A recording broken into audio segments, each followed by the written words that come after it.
Good morning. ഇന്നൊരു cooking video ആണ്. നാട്ടിൽ വന്നതല്ലേ, അപ്പോൾ പിന്നെ നമുക്കത് ചെയ്യണമല്ലോ. പഡ്ഡു വിത്ത് കടല ചട്നിയാണ്. ചെറുപ്പത്തിൽ ഒരുപാട് കഴിക്കുന്ന ഒരു ബ്രേക്ക്ഫാസ്റ്റാണ്. ഇതിന് വേണ്ടിയിട്ട് ഒരു ഗ്ലാസ് പച്ചരിക്ക് അര ഗ്ലാസ് ഉഴുന്നുപരിപ്പ് എടുക്കുക, ഒരു ടീസ്പൂൺ ഉലുവ എടുക്കുക, എന്നിട്ട് ഒരു 6 മണിക്കൂർ കുതിർത്തി വെക്കുക. അതിലേക്ക് ഒരു കൈപ്പിടിയോളം ചോറ് അതിലേക്കിട്ട് കുറച്ച് വെള്ളം കൂട്ടി നന്നായി അരച്ചെടുക്കുക. ഏകദേശം ദോശ ബാറ്ററോ ഇഡ്ഡലി ബാറ്റർ ആ ഒരു റേഞ്ചിൽ തന്നെ അരച്ചെടുത്താൽ മതി.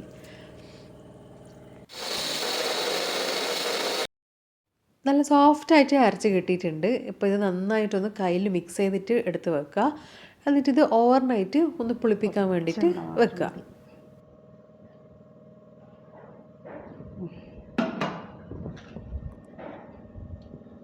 ഉള്ളി ചെറുതായിട്ട് അരിഞ്ഞത്, പച്ചമുളക് രണ്ടും കൂടെ ചെറിയ തീയിൽ കുറച്ച് സമയം വഴറ്റിയാൽ മതി. ഇത് നമ്മളെ കരിവേപ്പിലയാണേ, നമ്മൾ അടുക്കളത്തോട്ടത്തിലെ കരിവേപ്പിലയായിരിക്കും.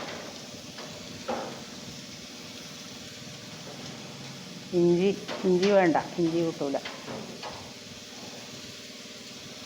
ഉള്ളി, പച്ചമുളക്, കറിവേപ്പില ഒന്ന് വഴറ്റിയിട്ട് കുറച്ച് ഉപ്പ്, കുറച്ച് ഉപ്പിട്ടിട്ടുണ്ട്. ഉള്ളിക്ക് മാത്രം കുറച്ച് ഉപ്പ്. ചൂടാവേ വേണ്ട, അതൊന്നും വേണ്ട. പിന്നെ അങ്ങനെ തന്നെ പച്ച ഇടുന്നവരും ഉണ്ട്. നമ്മൾ ആദ്യമല്ല അങ്ങനെയല്ലേ ഇടുക. ഇങ്ങനെയും ചെയ്യാം, അങ്ങനെയും ചെയ്യാം. വഴറ്റാണ്ട് ഇങ്ങനെ ചെയ്താൽ കുറച്ച് ടേസ്റ്റായിട്ടുണ്ടാവും. അത്ര കൂട്ട ഇറക്കി വെക്കുക. ഇനിയിപ്പോൾ കടലപ്പരിപ്പല്ലേ, കടലപ്പരിപ്പ് രാത്രിക്ക് പോർത്തി വെച്ചിട്ടുണ്ടല്ലോ, നമുക്ക് അത്രയാന്ന് ആക്കുന്ന അത്ര മതി. ഇത്രയേ വേണ്ടു, മതി, ഇത്രയേ വേണ്ടു. കടലപ്പരിപ്പ്, ഉള്ളി, പച്ചമുളക്, കറിവേപ്പില, കടലപ്പരിപ്പ് എല്ലാം കൂടെ മിക്സാക്കി വെക്കുക. മല്ലിച്ചപ്പാണ് എണ്ണ തടവി. അപ്പത്തിൻ്റെ കല്ല്, ഇത് നമ്മൾ കർണാടകയിൽ നിന്ന് കൊണ്ടുവന്ന കല്ലല്ലേ. കുറേ കൊള്ളായി. കല്ലിൻ്റെ ഇതിലാണ് ടേസ്റ്റ് ഉണ്ടാവുക. നല്ലോണം ചൂടാവണം ആദ്യം. അതിങ്ങനെ നല്ലോണം തേച്ച് പിടിപ്പിച്ചിട്ട് നല്ല ചൂടോടെ ഒഴിക്കണം. ചൂടോടെ ഒഴിച്ചതിന് ശേഷം കുറച്ച് സ്ലോ ആക്കി വെക്കുക. അധികം കത്തിക്കാൻ പാടില്ല, പെട്ടെന്ന് കഴിഞ്ഞു പോകും. ചൂടാവട്ടെ. ഇത്രേ വേണ്ടു എണ്ണ, അധികം വേണ്ട. അങ്ങനെ എണ്ണയിലെടുത്ത് ഒഴിക്കുന്നതല്ല ഇത്. ഇതിൻ്റെ പേരാണ് പഡ്. പിന്നെ പനിയാരം എന്ന് പറയുന്നത് തമിഴ്നാട്ടിൽ പനിയാരം തോന്നുന്നു പറയാം. ഇതെയാ, അതറിയില്ല. നമ്മൾ പഡല്ലേ പറയാ. കർണാടകയിലത്തെ പഡ്. അവിടെ പോയിട്ട് പഠിച്ചില്ലേ ഇതെല്ലാം. നല്ലോണം ചൂടാവട്ടെ.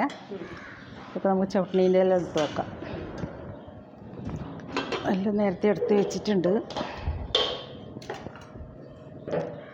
തേങ്ങ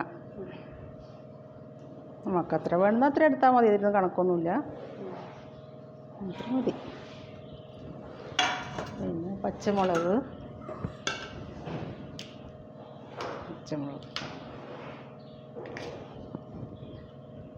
ഇഞ്ചി ഒരു കഷ്ണം, കടല, ചട്നിക്കടല, പൊട്ടുകടല,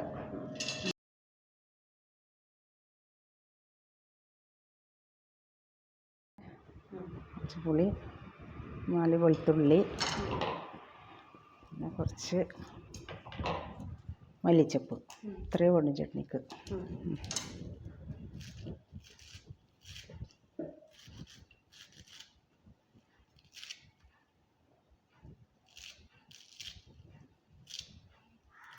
മതി, ചട്നീൻ്റെതായി. കുറച്ച് വെള്ളം കൂട്ടി ആദ്യം വെള്ളം കൂട്ടാതെ ഒന്ന് കറക്കുക, പിന്നെ കുറച്ച് വെള്ളമാക്കിയിട്ട് അടിച്ചാൽ മതി. ചട്നിക്ക് വറുത്തിടാനാണ്. കടു, കടുക് പൊട്ടിയിട്ടാകുമ്പോൾ ഉഴുന്നുപരിപ്പ് കുറച്ച് ഉഴുന്നുപരിപ്പ്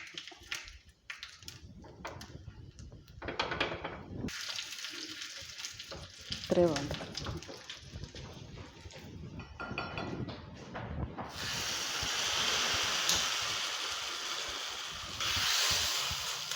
മതി. ചട്നി റെഡി ആകുമ്പോഴത്തേക്കും ഇതാ കല്ല് നല്ല ചൂടായിട്ട് വന്നിട്ടുണ്ട്. അപ്പോൾ ചൂടോടെ മാവ് നമുക്ക് അതിലേക്ക് ഒഴിച്ചു കൊടുക്കാം. അതിന് ശേഷം ഇതിൻ്റെ ഫ്ലെയിം ഒന്ന് നന്നായിട്ട് കുറച്ച് വെച്ചിട്ട് അടച്ചു വെച്ചിട്ട് വേവിച്ചാൽ മതി. ചിലർ ഈ പഡ് ഉണ്ടാക്കുമ്പം നമ്മളിപ്പോൾ ഉള്ളി പച്ചമുളകൊക്കെ വറുത്തിടുന്നതിന് മുന്നേ ആയിട്ട് കടുകും പിന്നെ ഉഴുന്നുപരിപ്പെല്ലാം വറുത്തിടാറുണ്ട്. അതിൻ്റെ കൂടെ ഉള്ളിയും പിന്നെ ഗ്രേറ്റഡ് ക്യാരറ്റും പിന്നെ ലീവ്സും അതെല്ലാം ഇടുന്നവരുണ്ട്. അപ്പോൾ അത് നമ്മുടെ ചോയ്സാണ്. അങ്ങനെ വേണമെങ്കിൽ അങ്ങനെ ഉണ്ടാക്കാം.